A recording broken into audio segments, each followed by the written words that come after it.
நேற்று முடிந்தது. அதை பற்றி இன்று நீ கவலைப்பட தேவையில்லை பிள்ளையே. இன்று உனக்கு கடமைகள் நிறைய உள்ளன. அவற்றில் உன்னுடைய மனதை செலுத்து. கவலை உன் நேரத்தையும் அமைதியையும் பறித்துவிடும். எனவே அதற்கு இடம் கொடுக்காதே. நீ தினமும் தீபம் ஏற்றிக்கொண்டே இரு பிள்ளையே. அந்த ஒளி வழியாக நான் உன்னிடம் வந்து நிற்பேன். என் ஞான ஒளி உன் எண்ணங்களை தூய்மை ஆக்கும். சில நேரங்களில் கடமை செய்தும் தோல்வி அடைந்தது போல தோன்றலாம். ஆனால் அது தற்காலிகம் மட்டுமே. இறுதியில் உனக்கு சேரப்போவது நிச்சயமான வெற்றிதான் பிள்ளையே.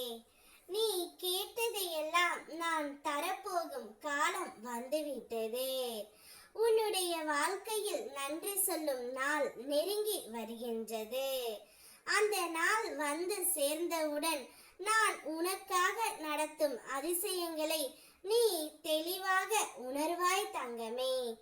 இன்பம் துன்பம் என மாறி மாறி தோன்றுவது உன்னுடைய மனம் உருவாக்கும் மாயைதான்.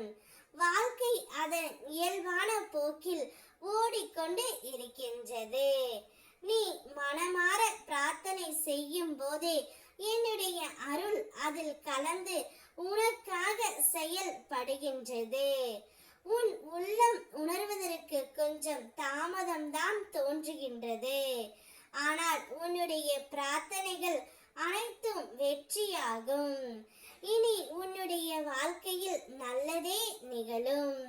உனக்கு இழந்ததை மீட்டுக் கொள்வதற்கான சக்தியும் மன உறுதியும் எழும் காலம்தான்.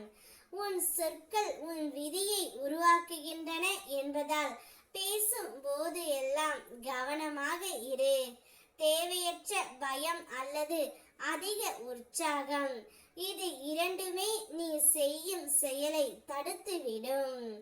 ஆகையால் நிதானமாக இரு பிள்ளையே. நிதானமாகவும் திட்டமிட்டும் செய்கின்ற செயலை செய்தால் நீ அதிக முன்னேற்றம் அடையலாம்.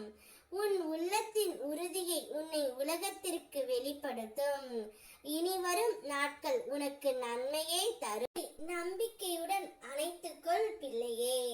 நிச்சயம் உனக்கு எப்பொழுதும் நான் துணையாக இருப்பேன்.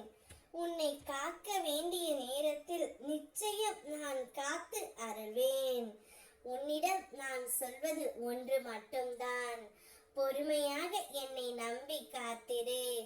அனைத்தையும் உனக்கு